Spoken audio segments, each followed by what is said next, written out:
گاؤں کے کنارے موجود ایک چھوٹے سے کچے گھر کی چھت پر میں بیٹھی آسمان کو تک رہی تھی۔ میری آنکھوں میں آنسو جھلبلا رہے تھے جو میرے گالوں پر بہتے ہوئے میرے پرانے کپڑوں میں جذب ہو رہے تھے۔ میری زندگی ایک ایسی کتاب کی طرح تھی جس کے ہر صفحے پر دکھ، غم اور محرومی کی کہانیاں لکھی ہوئی تھیں۔ میری شادی محض 17 سال کی عمر میں گاؤں کے ایک نوجوان مزدور فیاض سے ہوئی تھی۔ یہ شادی غربت اور مجبوری کی بنیاد پر ہوئی تھی، کیونکہ میرے والدین کے پاس مجھے پالنے کی سکت نہیں تھی۔ شادی کے بعد بھی زندگی نے مجھ پر مہربانی نہ کی۔ فیاض دن بھر کھیتوں میں کام کرتا اور میں لوگوں کے گھروں میں جھاڑو پہنچا کرتی۔ ہم دونوں کی محنت کے باوجود ہماری زندگی میں خوشحالی نہ آ سکی۔ میری شادی کو 2 سال بھی مکمل نہیں ہوئے تھے کہ ایک دن فیاض گاؤں کے قریب ایک کھیت میں کام کرتے ہوئے درخت سے گر گیا۔ وہ حادثہ جان لیوا ثابت ہوا اور میں بیوہ ہو گئی۔ یہ خبر سن کر میرے پیروں تلے سے زمین نکل گئی۔ میرے ماں باپ جو خود ہی غربت کے مارے ہوئے تھے، مجھے سہارا دینے کے بجائے مزید مصیبت سمجھنے لگے۔ گاؤں والوں کی باتوں اور تانوں نے میرے دل کو مزید چھلنی کر دیا۔ فیاض کے جانے کے بعد میری زندگی میں مصیبتوں کا ایک نہ ختم ہونے والا سلسلہ شروع ہو گیا۔ میں دن بھر گاؤں کے گھروں میں کام کرتی، کبھی کھیتوں میں جا کر فصل کاٹتی اور کبھی لکڑیاں جمع کر کے بیچنے کی کوشش کرتی۔ میرے ہاتھوں میں محنت کے نشان اور چہرے پر پریشانی کی لکیریں واضح تھیں۔ کبھی کبھی میں خود سے سوال کرتی کہ آخر میرا قصور کیا ہے؟ کیا میں نے کوئی گناہ کیا تھا جو مجھے ایسی سزا مل رہی ہے؟ میرا دل چاہتا کہ میں زندگی کی تلخیوں سے بھاگ جاؤں، لیکن میرے پاس کوئی راستہ نہ تھا۔ گاؤں کے مرد اکثر میری مجبوری کا فائدہ اٹھانے کی کوشش کرتے تھے، لیکن میں اپنی عزت کو ہر حال میں بچانے کے لیے ہر قربانی دینے کو تیار تھی۔ میرے دل میں بس ایک ہی دعا تھی کہ یا اللہ مجھے ان اندھیروں سے نکال دے۔ اس رات میں کھیتوں سے لکڑیاں کاٹ کر واپس لوٹی تھی۔ دن بھر کی تھکن میرے چہرے پر عیاں تھی۔ میں نے گھر آ کر پانی کا ایک گھونٹ پیا اور چھت پر چلی گئی تاکہ چاندنی رات کے سکون میں تھوڑی دیر آرام کر سکوں۔ میں آسمان کی طرف دیکھتے ہوئے اپنے خیالات میں گم تھی کہ اچانک میں نے محسوس کیا کہ ہوا کا رخ بدل گیا ہے۔ رات کی خاموشی میں ایک عجیب سی سرسراہٹ سنائی دی۔ میں نے چونک کر ارد گرد دیکھا، لیکن مجھے کچھ نظر نہ آیا۔ میرا دل زور زور سے دھڑکنے لگا۔ میں نیچے اتر کر گھر کے دروازے کو بند کرنے لگی، لیکن مجھے محسوس ہوا کہ کوئی میرے آس پاس موجود ہے۔ اچانک ایک ہلکی سی روشنی چھت کے اوپر نمودار ہوئی۔ یہ روشنی عام چراغ یا چاند کی روشنی سے مختلف تھی۔ میری آنکھیں اس کا پیچھا کرنے لگیں۔ روشنی کے ساتھ ہوا میں ایک پراسرار خوشبو پھیل گئی، جیسے کسی غیر معمولی مخلوق کی موجودگی ہو۔ میرا دل خوف اور تجسس سے بھر گیا تھا۔ میں نے آہستہ آہستہ چھت کی طرف دیکھا تو مجھے کچھ سائے نظر آئے۔ یہ سائے انسانی نہیں لگ رہے تھے۔ اس سائے کے درمیان ایک قدآور شخصیت کھڑی تھی جس کا چہرہ واضح نہیں تھا، لیکن اس کی آنکھیں روشنی کی طرح چمک رہی تھیں۔ میں خوف کے مارے پیچھے ہٹنے لگی، لیکن وہ پراسرار شخصیت میرے قریب آ گئی۔ اس نے ایک نرمی بھری آواز میں کہا، ڈرو مت لائبہ، میں تمہیں نقصان نہیں پہنچاؤں گا۔ میں نے حیرت سے اس کی طرف دیکھا کہ تم کون ہو اور میرا نام کیسے جانتے ہو؟ میں نے کانپتے ہوئے پوچھا۔ وہ شخص مسکرایا اور کہا کہ یہ سوالات کے جواب دینے کا وقت نہیں ہے، لیکن اتنا سمجھ لو کہ میں تمہیں یہاں اکیلا نہیں چھوڑ سکتا۔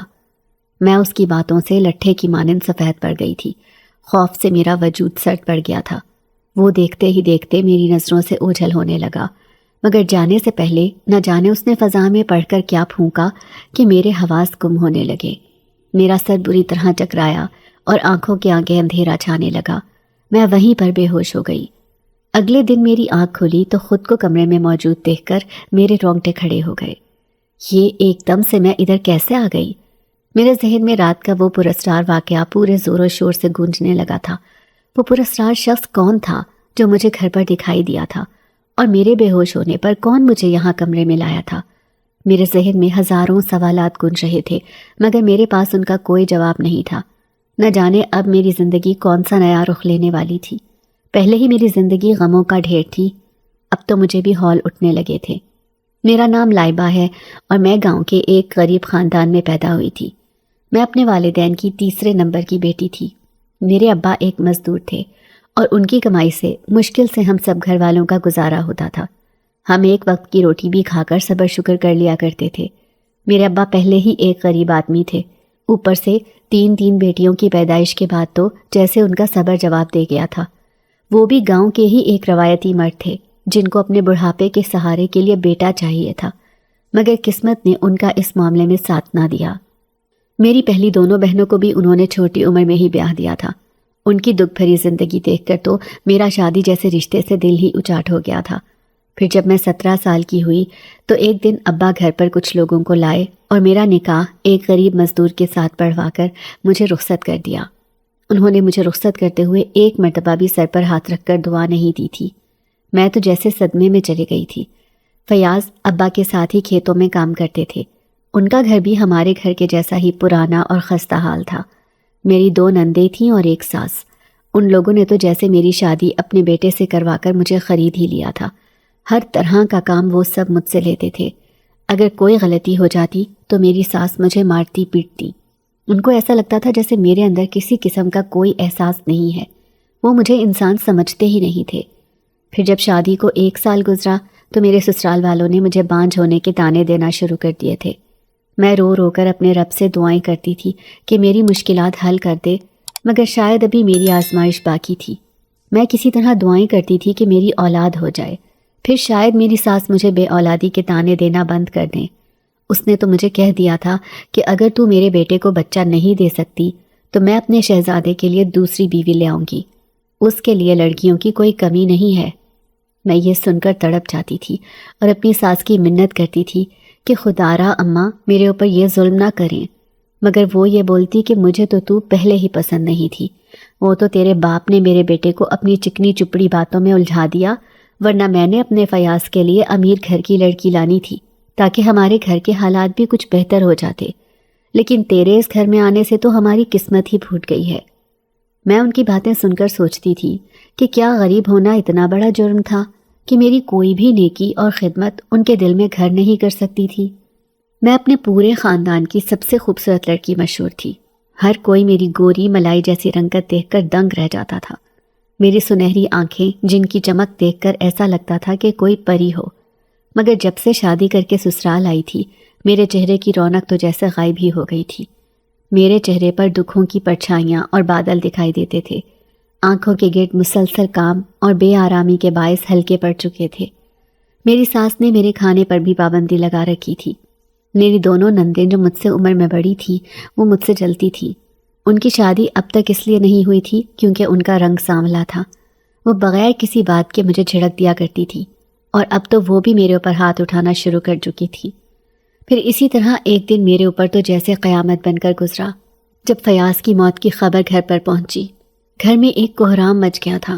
جوان جہان لڑکے کی موت پر ہر کوئی ہی اشک بار تھا۔ میری تو جیسے دنیا ہی اجڑ گئی تھی۔ فیاض کے انتقال کے بعد مجھے زندگی کی حقیقت کا ایک نیا اندازہ ہوا۔ سسرال والے مزید بے رحمی سے پیش آنے لگے۔ میری ساس نے میری حالت کا فائدہ اٹھاتے ہوئے مجھے گھر کے تمام کاموں میں مزید جکڑ لیا اور میرا دل مزید ٹوٹنے لگا۔ وہ اکثر کہتی کہ اب تمہاری ذمہ داری ہے کہ تم خود کو اس گھر کی بہو سمجھنا چھوڑ دو، کیونکہ فیاض اب اس دنیا میں نہیں رہا۔ میرے والدین نے مجھے واپس گھر لے جانے کے بجائے اور بھی مشکلات کا سامنا کرنے کے لیے چھوڑ دیا۔ ان کی نظر میں میری موجودگی صرف ایک بوجھ بن چکی تھی۔ گھر کے حالات اس قدر خراب ہو گئے تھے کہ میرے لیے یہاں رہنا بھی مشکل ہو گیا تھا۔ دن رات کی محنت، سردیوں کی راتوں میں بے آسرا رہنا اور گاؤں کے لوگوں کی باتوں نے مجھے اتنا توڑ دیا کہ میں اپنی عزت اور جیتی جاگتی حقیقت سے باہر نکلنا چاہتی تھی۔ ایک دن میں کھیتوں میں کام کر رہی تھی کہ اچانک مجھے ایک چھوٹا سا بچہ ملا جو گلیوں میں روتا ہوا دکھائی دیا۔ اس کی حالت انتہائی خراب تھی اور وہ شاید کسی طرح اپنے والدین سے بچھڑ گیا تھا۔ اس بچے کو دیکھ کر میرا دل دکھا اور میں نے اسے اپنے ساتھ لے جا کر کھانا دیا۔ اس بچے کی آنکھیں نیلے رنگ کی تھیں جو کہ کافی غیر معمولی کشش رکھتی تھی۔ مجھے ایسا لگا کہ میں یہ آنکھیں پہلے بھی دیکھ چکی ہوں، مگر کہاں یہ یاد نہیں آ رہا تھا۔ وہ بچہ کھانا کھاتے ہی وہاں سے بھاگ گیا تھا، جو کہ مجھے کافی عجیب لگا۔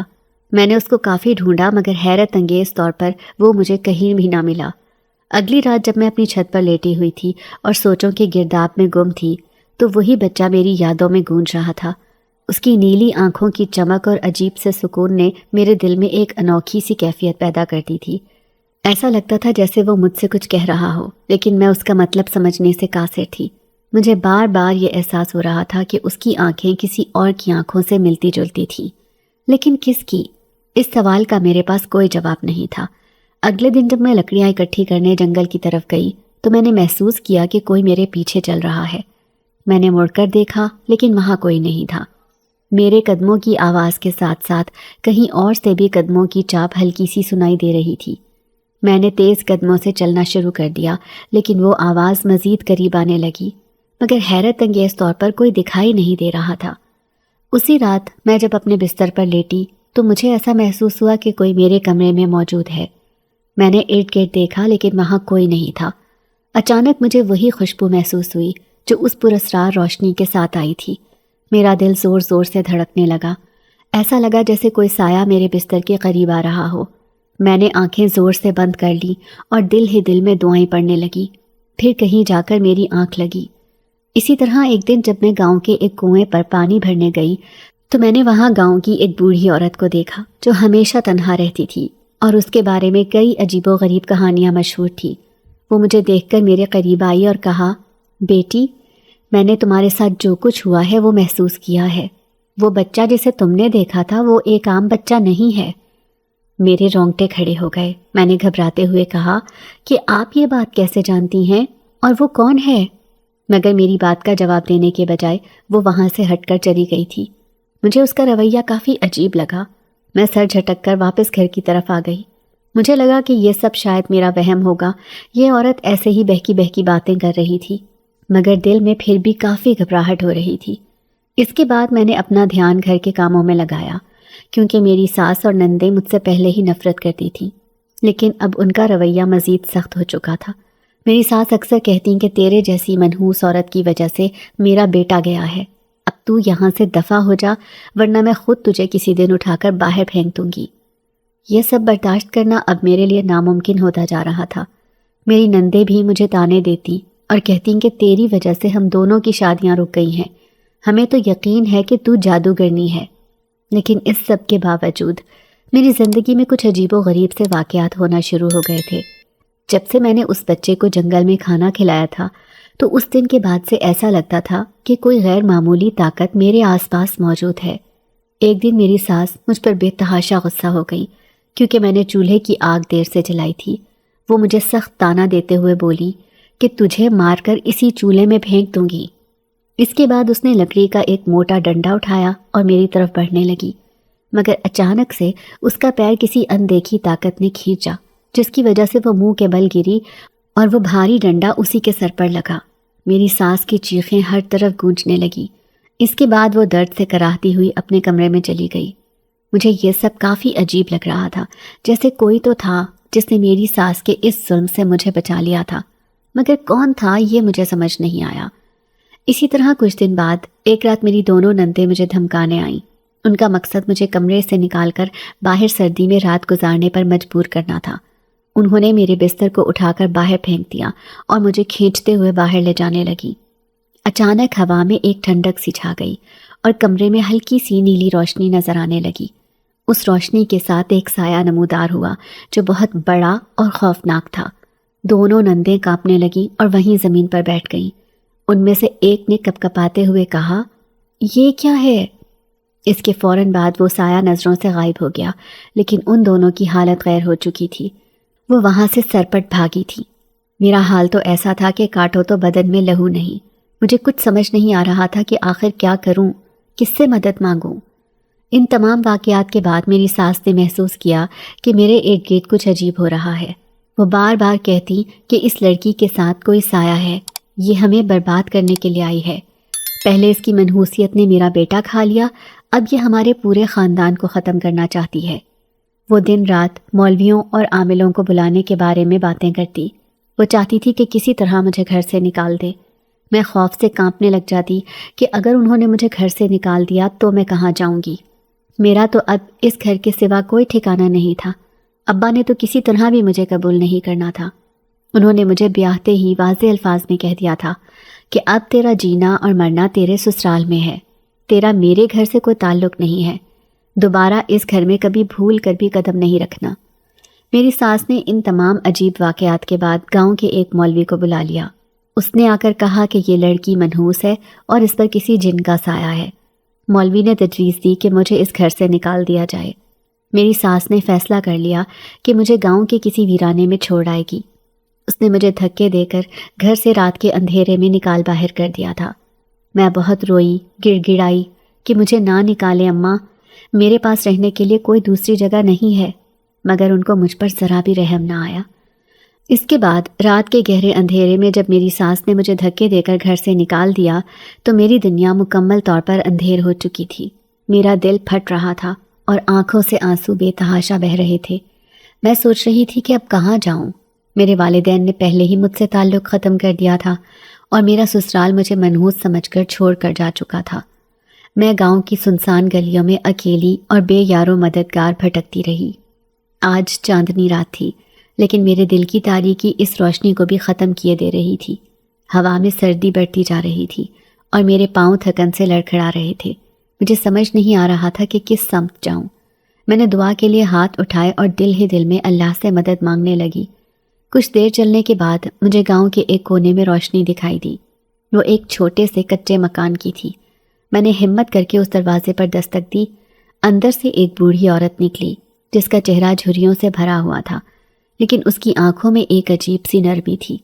اس نے مجھے حیرت سے دیکھا اور کہا، بیٹی تم اس وقت یہاں کیوں بھٹک رہی ہو؟ یہ وقت اور یہ جگہ عورتوں کے لیے محفوظ نہیں ہے۔ میں نے روتے ہوئے اپنی ساری داستان اس عورت کو سنائی۔ وہ دکھ سے میری باتیں سنتی رہی اور پھر بولی، یہ دنیا بہت ظالم ہے بیٹی، لیکن اللہ کسی نہ کسی طرح راستہ دکھاتا ہے۔ آؤ اندر آ جاؤ، تمہیں کچھ دن کے لیے میرے پاس پناہ مل سکتی ہے۔ میں اس کے گھر داخل ہوئی جہاں سب کچھ سادہ اور پرانا تھا۔ کچن کے کونے میں ایک چولہا جل رہا تھا اور ایک پرانا پلنگ دیوار کے ساتھ رکھا تھا۔ اس نے مجھے کھانے کے لیے روٹی اور دال دی جو کئی دن کے بھوکے پیٹ کے لیے کسی نعمت سے کم نہیں تھی۔ کھانے کے بعد اس نے مجھے ایک پرانے بستر پر آرام کرنے کو کہا۔ میں نے اس کا شکریہ ادا کیا اور بستر پر لیٹ گئی۔ میری آنکھوں میں نیند نہیں آ رہی تھی۔ میں اس بوڑھی عورت کی نیکی اور اپنے سسرال کی بے رحمی کے بارے میں سوچ رہی تھی۔ دل میں بار بار یہ سوال اٹھ رہا تھا کہ آخر میری زندگی میں یہ سب کچھ کیوں ہو رہا ہے۔ اگلی صبح جب میں نے بوڑھی عورت سے بات کی تو میں نے کہا کہ اماں، آپ نے مجھے پناہ دی، اس کے لیے میں آپ کی شکر گزار ہوں، لیکن میں ہمیشہ آپ پر بوجھ نہیں بن سکتی۔ برائے مہربانی میرے لیے کوئی نوکری ڈھونڈ دیں تاکہ میں خود اپنے پیروں پر کھڑی ہو سکوں۔ بوڑھی عورت نے میری بات پر ہمدردی سے سر ہلایا اور کہا کہ ٹھیک ہے بیٹی، میں کوشش کروں گی۔ گاؤں کے قریب ایک ویران سا علاقہ ہے، وہاں ایک بڑی حویلی ہے، شاید وہاں کام مل جائے، لیکن وہ جگہ بہت پراسرار ہے، لوگ وہاں جانے سے ڈرتے ہیں۔ 2 دن بعد ہی بوڑھی عورت نے مجھے بتایا کہ اس نے حویلی کے مالک سے بات کی ہے۔ وہ ایک امیر لیکن تنہا رہنے والا شخص ہے، انہیں ایک ملازمہ کی ضرورت تھی۔ یہ سنتے ہی میرے دل میں خوف پیدا ہوا۔ میں نے پوچھا کہ اماں وہ حویلی کیسی ہے اور لوگ وہاں جانے سے ڈرتے کیوں ہیں؟ بوڑھی عورت نے گہری سانس لی اور کہا کہ بیٹی، یہ دنیا ظالم بھی ہے اور پراسرار بھی۔ حویلی کے بارے میں کئی کہانیاں مشہور ہیں۔ کچھ لوگ کہتے ہیں کہ وہاں آسیب کا سایہ ہے اور کچھ کہتے ہیں کہ وہاں کے مالک عجیب و غریب ہیں، لیکن اگر تمہیں اپنی زندگی سنوارنی ہے تو تمہیں محنت کرنی ہوگی اور ہمت کرنی ہوگی۔ اگلی صبح بوڑھی عورت مجھے اس ویران علاقے تک لے گئی۔ راستہ سنسان تھا اور درختوں کی شاخیں ہوا کے ساتھ ہل رہی تھیں، جس سے خوفناک آوازیں پیدا ہو رہی تھیں۔ دور سے ایک بڑی اور پرانی حویلی نظر آئی جس کے چاروں طرف بڑے بڑے درخت تھے۔ حویلی کی دیواریں خستہ حال تھیں، لیکن اس کی شان و شوکت اب بھی نظر آ رہی تھی۔ بوڑھی عورت نے دروازے پر دستک دی۔ چند لمحوں بعد ایک پرانی ملازمہ نے دروازہ کھولا۔ اس نے ہمیں اندر بلایا اور کہا کہ مالک اوپر ہیں، وہ تم سے بات کریں گے۔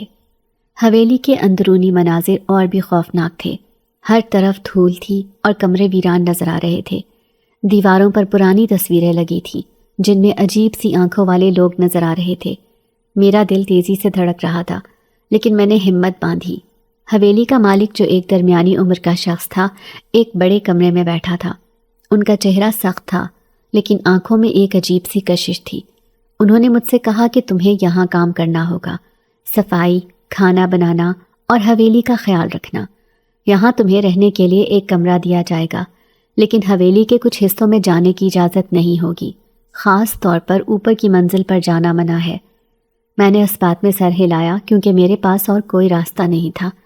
پہلے دن سے ہی میں نے حویلی میں عجیب و غریب چیزیں محسوس کی۔ رات کو ارد گرد سے سرگوشیوں کی آوازیں آتی اور کبھی کبھی ایسا لگتا جیسے کوئی میرے قریب کھڑا ہو۔ میں نے بوڑھی ملازمہ سے پوچھا کہ یہ آوازیں کہاں سے آتی ہیں۔ وہ جھجک کر بولی کہ یہ حویلی بہت پرانی ہے، یہاں کے کمرے کئی راز چھپائے ہوئے ہیں، بس اپنا کام کرو اور زیادہ سوال مت کرو۔ ایک رات جب میں اپنے کمرے میں سو رہی تھی تو اچانک میری آنکھ کھلی۔ میں نے دیکھا کہ دروازہ خود بخود کھل رہا ہے۔ میں نے ہمت کر کے اٹھ کر دروازہ بند کیا، لیکن جیسے ہی پلٹی کمرے میں ایک سایہ نظر آیا۔ وہ سایہ تھوڑی دیر بعد ہی اندھیرے میں غائب ہو گیا۔ میرا چہرہ یہ دیکھ کر لٹھے کی مانند سفید پڑ گیا کہ یہ کون تھا آخر۔ پھر میں نے آیت الکرسی پڑھی اور سونے کے لیے لیٹ گئی تھی۔ یہ سب کچھ میرے لیے ایک معمہ بن چکا تھا۔ میں سوچ رہی تھی کہ کیا یہ سب میرے نصیب کا حصہ تھا یا پھر میرے ساتھ کوئی پراسرار قوت جڑی ہوئی تھی۔ حویلی کے راز اور وہاں کے واقعات مجھے اس کی حقیقت جاننے پر مجبور کر رہے تھے۔ اس رات کے خوفناک واقعے کے بعد میرا ذہن ایک عجیب کشمکش کا شکار تھا۔ میں نے آیت الکرسی پڑھ کر اپنے دل کو تسلی دی، لیکن نیند آنکھوں سے کوسوں دور تھی۔ ہر چھوٹا سا شور میرے دل کی دھڑکن کو بڑھا دیتا۔ یہ حویلی واقعی کسی بھیانک راز سے کم نہیں تھی۔ اگلی صبح سورج کی پہلی کرن کے ساتھ میں نے خود کو سنبھالنے کی کوشش کی۔ اپنے کمرے سے نکل کر نیچے پہنچی تو بوڑھی ملازمہ کچن میں کچھ کام کر رہی تھی۔ میں نے جھجکتے ہوئے پوچھا، اماں، رات کو ایک عجیب واقعہ ہوا۔ میرا دروازہ خود بخود کھل گیا اور میں نے ایک سایہ دیکھا۔ کیا یہ حویلی واقعی آسیب زدہ ہے؟ بوڑھی عورت نے ایک لمحے کے لیے میرے سوال کو نظر انداز کرنے کی کوشش کی، لیکن پھر آہ بھرتے ہوئے بولی، بیٹی، یہ حویلی پرانی ہے اور پرانی جگہوں کے ساتھ ہمیشہ کچھ نہ کچھ قصے جڑ جاتے ہیں۔ میں نے تم سے پہلے بھی کہا تھا کہ یہاں زیادہ سوال مت کرنا، بس اپنا کام کرو اور اللہ کا نام لے کر رہو۔ حویلی کے مالک کی ہدایت کے مطابق میں نے اوپر کی منزل پر جانے کی کبھی کوشش نہیں کی تھی، لیکن وہاں سے کبھی کبھار ایسی آوازیں آتی جو میری توجہ کھینچ لیتی تھی۔ کبھی ایسا محسوس ہوتا جیسے کوئی اوپر چل رہا ہو، اور کبھی سرگوشیوں کی مدھم آوازیں آتی۔ کچھ دنوں بعد ایک اور عجیب واقعہ ہوا۔ میں رات کو باورچی خانے میں پانی لینے گئی تو مجھے محسوس ہوا جیسے میرے پیچھے کوئی کھڑا ہے۔ میں نے پلٹ کر دیکھا لیکن وہاں کوئی نہیں تھا۔ اچانک باورچی خانے کی کھڑکی زور سے بند ہو گئی، حالانکہ ہوا کا کوئی جھونکا نہیں تھا۔ اسی رات جب میں اپنے کمرے میں سونے کی کوشش کر رہی تھی تو مجھے دیوار کی دوسری طرف سے دھیمی آوازیں سنائی دی۔ ایسا لگا جیسے کوئی کسی سے بات کر رہا ہو۔ میں نے ہمت کر کے دروازہ کھولا اور اس سمت گئی جہاں سے آواز آ رہی تھی۔ وہ آوازیں ایک بند کمرے سے آ رہی تھی۔ میں نے دروازے کے قریب جا کر کان لگایا تو سرگوشیوں کی آوازیں صاف سنائی دینے لگی، لیکن جیسے ہی میں نے دروازہ کھولنے کی کوشش کی تو وہ آوازیں بند ہو گئی۔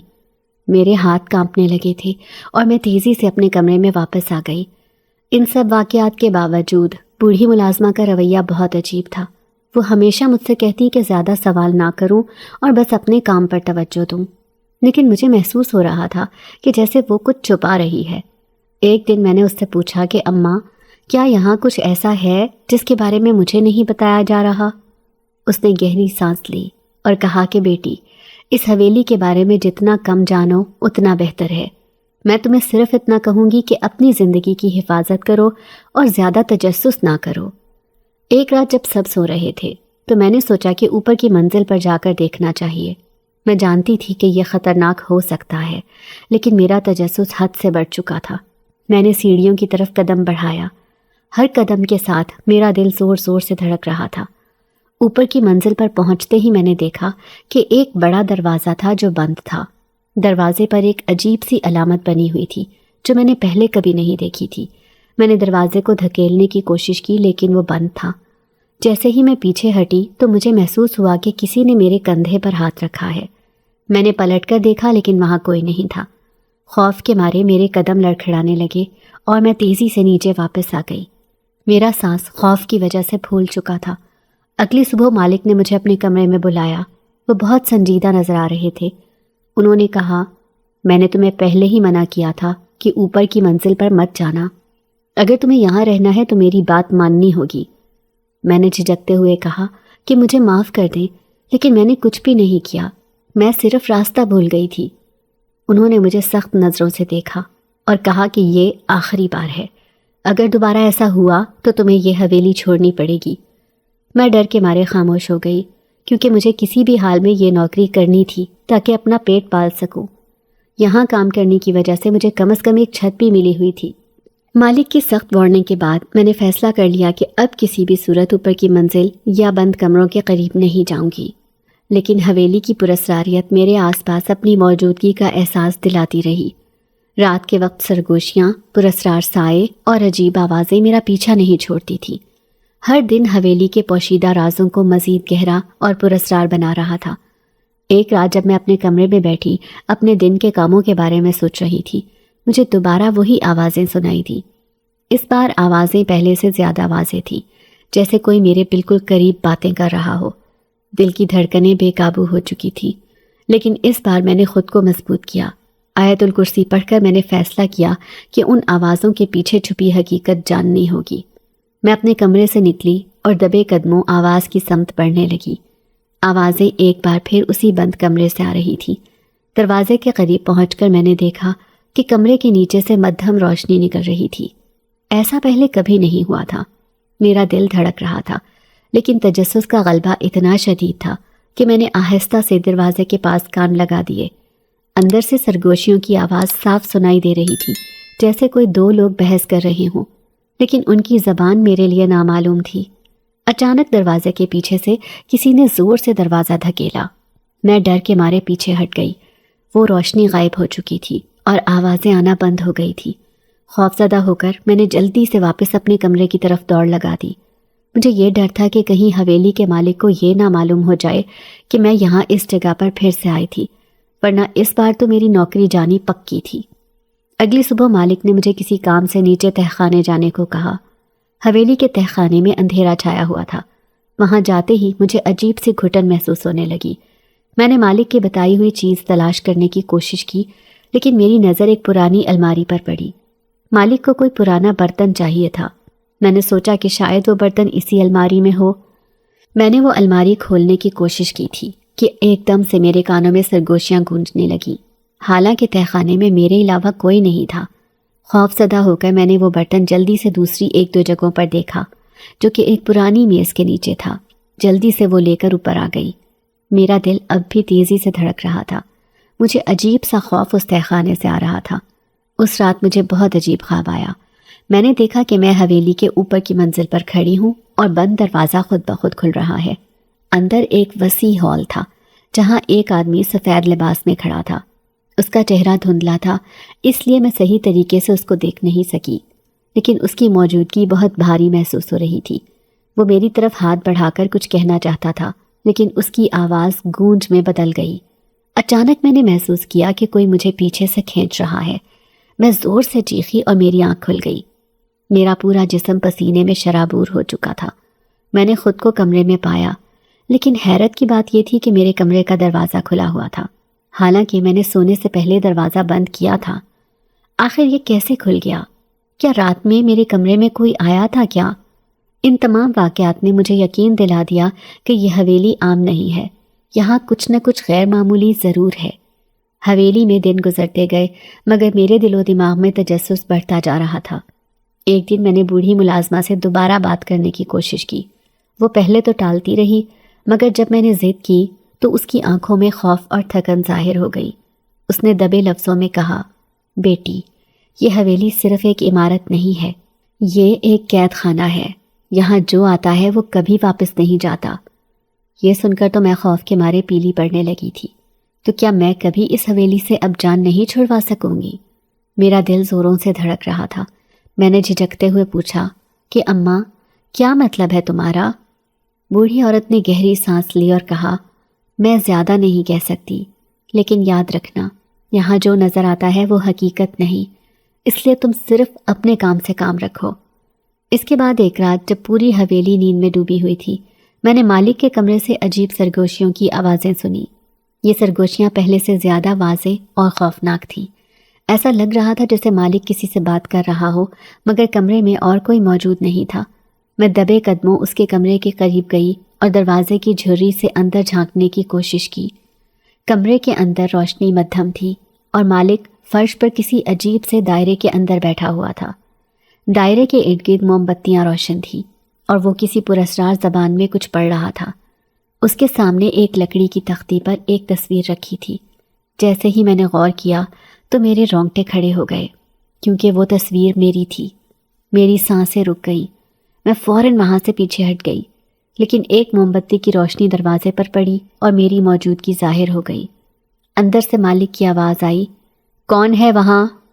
میں نے جلدی سے اندھیری راہداری کی طرف دوڑ لگا دی اور اپنے کمرے میں جا کر دروازہ بند کر لیا۔ میرے دل کی دھڑکنیں بے قابو ہو رہی تھی۔ کیا مالک میرے خلاف کچھ کر رہا تھا؟ میری تصویر وہاں کیوں رکھی تھی؟ یہ سوالات میرا دماغ الجھا رہے تھے۔ پھر کچھ دن گزرے تھے کہ میں نے حویلی کے بند کمرے سے کسی کے چیخنے اور مدد کے لیے مانگنے کی آواز سنی۔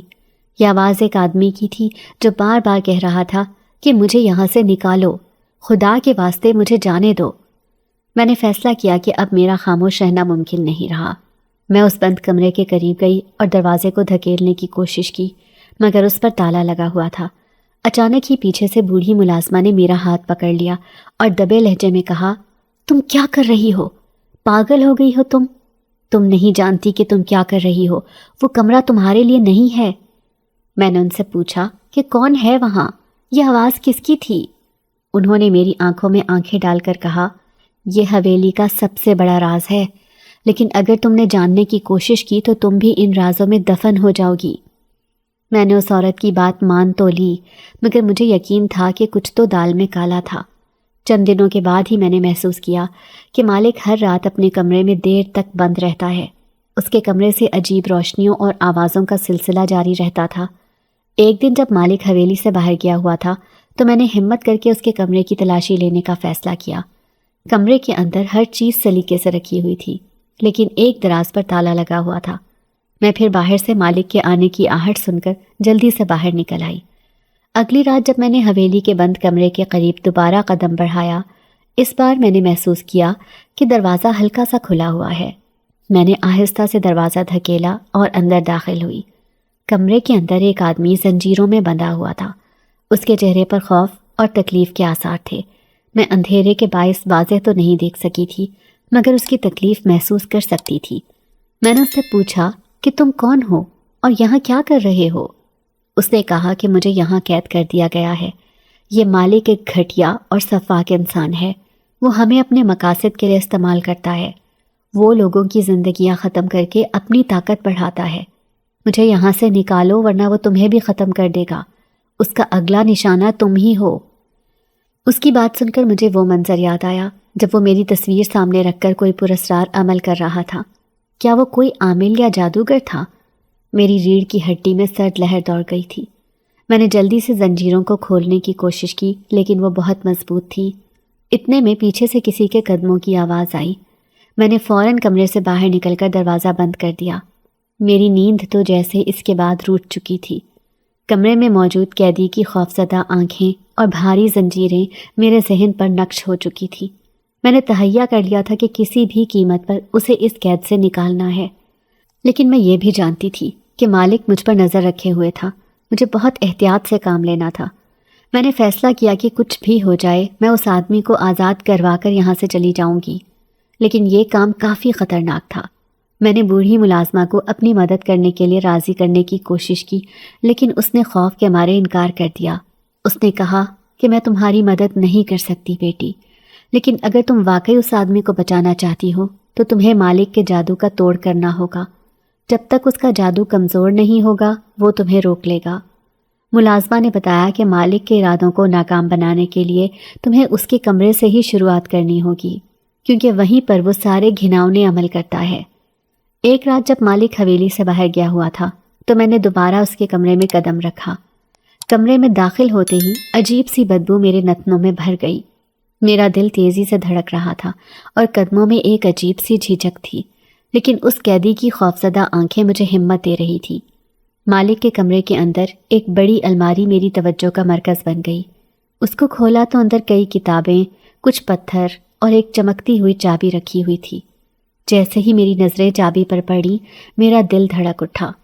کیا یہ وہی چابی تھی جس سے قیدی کی زنجیروں کو کھولا جا سکتا تھا؟ میں نے وہ جلدی سے چابی لے کر اپنے پاس چھپا لی۔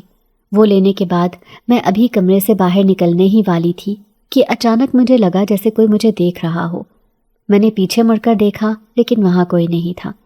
میں نے تیزی سے کمرے کا دروازہ بند کیا اور اپنے کمرے کی طرف دوڑ لگا دی۔ پھر اگلی رات میں نے چابی کے ساتھ بند کمرے کا رخ کیا۔ یہ وہی کمرہ تھا جہاں قیدی کو زنجیروں میں جکڑ کر رکھا گیا تھا۔ میں نے آہستہ سے دروازہ کھولا اور اندر داخل ہوئی۔ قیدی نے مجھے دیکھتے ہی کہا، کیا تم نے چابی ڈھونڈ لی؟ میں نے جلدی سے چابی نکالی اور اس کی زنجیروں کو کھولنا شروع کیا۔ چابی زنجیروں میں بالکل فٹ ہو گئی اور ایک کے بعد ایک زنجیر کھلنے لگی۔ جیسے ہی آخری زنجیر کھلی تو قیدی نے میرے ہاتھ تھام کر کہا، شکریہ، تم نے میری زندگی بچائی ہے۔ ابھی میں نے اندھیرے کی وجہ سے اس کی شکل نہیں دیکھی تھی، مگر جب اس آدمی نے کہا کہ میں تمہارا ہمیشہ احسان مند رہوں گا، تم نے پہلے میرے بچے کی مدد کی اور اب میرے اوپر بھی احسان کر دیا ہے۔ اس کی بات سن کر میں ٹھٹک گئی۔ وہ کس بچے کی بات کر رہا تھا؟ میرے ذہن میں دھماکہ ہوا اور وہی نیلی آنکھوں والا بچہ میرے ذہن کے پردے پر لہرایا جو کھانا کھاتے ہی غائب ہو گیا تھا۔ اب اس آدمی کے منہ سے بچے کا سن کر میں سوچ میں پڑ گئی تھی کہ کیا یہ اسی بچے کی بات کر رہا تھا؟ میری الجھن ابھی برقرار تھی کہ اس انجان شخص نے گہری سانس لیتے ہوئے کہا، ہمیں یہاں سے فوراً نکلنا ہوگا۔ میں نے پریشانی کے عالم میں پوچھا کہ کیوں، کیا ہوا؟ اس انجان شخص نے اپنی آنکھیں بند کی جیسے کچھ محسوس کر رہا ہو، اور پھر کہا کہ مالک کے چیلوں کو پتہ چل چکا ہے کہ تم نے مجھے آزاد کر دیا ہے۔ وہ یہاں پہنچنے والے ہیں، اور اگر ہم یہاں پھنس گئے تو یہ ہمارا اس دنیا میں آخری دن ہوگا۔ ہم دونوں نے فوراً کمرے سے باہر نکلنے کی کوشش کی، لیکن حویلی کی تاریک راہداریوں میں ایک عجیب سا سناٹا چھایا ہوا تھا جو کسی طوفان سے پہلے کی خاموشی جیسا لگ رہا تھا۔ میں نے اس شخص سے پوچھا کہ ہم کہاں جائیں گے؟ اس حویلی سے نکلنے کا راستہ کہاں ہے؟ اس شخص نے سرگوشی کی کہ حویلی کے پچھلے حصے میں ایک خفیہ راستہ ہے جو جنگل تک جاتا ہے، لیکن وہاں تک پہنچنا آسان نہیں ہوگا۔ مالک کے چیلے ہر طرف گھوم رہے ہوں گے۔ اس کے بعد ہم ایک پچھلی طرف موجود سرنگ کے ذریعے داخل ہوئے۔ وہاں گھپ اندھیرا تھا اور زمین پر چلنا بھی مشکل تھا۔ اس شخص نے مجھے اپنے پیچھے رہنے کو کہا۔ سرنگ کے اندر عجیب سی آوازیں گونج رہی تھیں جیسے کوئی ہمارے پیچھے آ رہا ہو۔ میں نے کانپتے ہوئے کہا کہ یہ آوازیں کیا ہیں؟ کیا کوئی ہمارا پیچھا کر رہا ہے؟ اس شخص نے کہا کہ یہ مالک کی جادوئی طاقتیں ہیں، وہ ہمارے فرار کو مشکل کرنے کے لیے ہر حد تک جائے گا۔ سرنگ کے اندر ایک موڑ پر پہنچ کر وہ شخص رکا۔ اس نے اپنے ہاتھوں کو ہوا میں بلند کیا اور کچھ سرگوشی کی۔ اچانک سرنگ کے آگے روشنی سی نمودار ہوئی۔ میں نے حیرت سے پوچھا کہ یہ کیا تھا؟ یہ آخر تم نے کیسے کیا؟ یہ سب کافی پراسرار لگ رہا تھا۔ اس شخص نے بتایا کہ یہ میرا تحفظی حصار ہے۔ مالک کے کالے سائے اب ہمیں کچھ دیر تک ڈھونڈ نہیں سکیں گے، لیکن ہمیں جلدی کرنی ہوگی۔ سرنگ کے آخر میں ایک چھوٹا سا دروازہ تھا جو باہر جنگل میں کھلتا تھا۔ ہم جنگل میں تیزی سے آگے بڑھ رہے تھے کہ اچانک درختوں کے پیچھے سے کچھ عجیب و غریب سائے نمودار ہونے لگے۔ ان کے ہاتھوں میں تیز دھار ہتھیار تھے اور ان کی آنکھیں سرخ تھیں۔ اس شخص نے مجھے پیچھے ہٹنے کو کہا اور خود ان کا سامنا کرنے کے لیے کھڑا ہو گیا۔ پھر اس شخص نے اپنی طاقتوں کا استعمال کرتے ہوئے ہوا میں ایک حفاظتی دائرہ بنایا۔ سائے دائرے کے قریب آتے ہی پیچھے ہٹنے لگے، لیکن وہ آسانی سے ہار ماننے والے نہیں تھے۔ ان میں سے ایک نے اس شخص پر حملہ کرنے کی کوشش کی، لیکن قیدی نے اپنا ہاتھ بلند کیا اور کوئی منتر پڑھا تو وہ سایہ دھواں بن کر غائب ہو گیا۔ اس کے بعد اس شخص نے مجھے بتایا کہ وہ مالک ہمارے پیچھے آتا ہی ہوگا۔ مجھے اس کو ختم کرنے کے لیے اپنی ساری طاقتیں حاصل کرنی ہوں گی۔ میں پھٹی آنکھوں سے اس کی بات سنے گئی کہ وہ کیا کہہ رہا تھا۔ اس کا مطلب وہ کوئی معمولی انسان نہیں تھا؟ میں نے ڈرتے ہوئے پوچھا کہ وہ طاقتیں واپس کیسے آئیں گی؟ اس نے کہا کہ اس کے لیے ایک بہت بڑا عمل کرنا ہوگا۔ میں نے اس سے ڈرتے ہوئے پوچھا کہ آخر تم کون ہو؟ تمہاری حقیقت کیا ہے جو وہ مالک تمہاری طاقتیں حاصل کرنا چاہتا ہے؟ مجھے بہت ڈر لگ رہا تھا۔ وہ شخص زمین پر بیٹھ گیا۔ اس نے ایک گہری سانس لی اور بولا، میں ایک انسان نہیں ہوں بلکہ میں ایک جن زاد ہوں۔ تمہیں یاد ہے وہ بچہ جس کی تم نے مدد کی تھی؟ وہ میرا بیٹا تھا، اور یہ مالک جو ہمارا جانی دشمن بنا پھرتا ہے صرف ایک عام انسان نہیں بلکہ جادوگر ہے جس نے اپنی طاقتوں کو حاصل کرنے کے لیے نہ جانے کتنی زندگیاں ختم کی ہیں۔ اس کے بعد اس جنزاد نے اپنا عمل شروع کر دیا۔ جیسے جیسے جنزاد کا عمل مکمل ہو رہا تھا، ہم دونوں کے سامنے مالک کا سیاہ دھندلا سایہ نمودار ہو گیا۔ اس نے چیخ کر کہا کہ تم مجھے نہیں روک سکتے، میں تم سب کا خاتمہ کروں گا۔ لیکن جن ذات کی طاقتوں کے واپس آ جانے کے بعد جادوگر کی طاقتیں کمزور پڑنے لگیں۔ اس کا جسم بری طرح جلنا شروع ہو گیا۔ اس کی چیخیں سن کر پورا جنگل لرزنے لگا۔ اس کا جسم دھیرے دھیرے جل کر خاک میں بدلنے لگا اور آخر کار اس کی طاقتیں ختم ہو گئیں۔ وہ جادوگر بس چند لمحوں میں جل کر راکھ ہو گیا اور اس کے تمام کالے سائے دھوئیں کی طرح ہوا میں اڑ گئے۔ جن ذات کی طاقتوں نے بالآخر اس کے ہر جادو کو ختم کر دیا تھا۔ اس جن ذات نے عمل پورا ہونے کے بعد مجھے اپنے ساتھ زندگی گزارنے کی پیشکش کی۔ میرے دل میں محبت اور سکون کا ایک نیا جذبہ پیدا ہو گیا تھا۔ میں راضی ہو گئی تھی۔ آخر کار ہماری نئی زندگی کی شروعات ہوئی اور میں نے اپنی زندگی میں خوشی، محبت اور سکون سب پا لیا تھا۔ وہ تمام خوف اور درد جو ہم نے حویلی میں جھیلا تھا ہمیشہ کے لیے ختم ہو گیا تھا۔ ہم دونوں نے ایک خوبصورت گاؤں میں بسنے کا فیصلہ کیا جہاں امن تھا اور ہماری زندگی کا ہر دن محبت اور سکون سے بھرپور تھا۔ وہ ساری آزمائشیں اب ختم ہو گئی تھیں۔ جب مجھے علم ہوا کہ میں ماں بننے والی ہوں تو میرے دل میں خوشی کا سمندر چھلک رہا تھا۔ جن ذات بھی میری خوشی میں شریک تھا اور ہم دونوں نے دل سے اس نعمت کا شکر ادا کیا۔ ہماری زندگی میں سکون تھا اور اللہ کی رضا کی کوشش میں ہم دونوں ہر دن ایک دوسرے کے قریب آ گئے تھے۔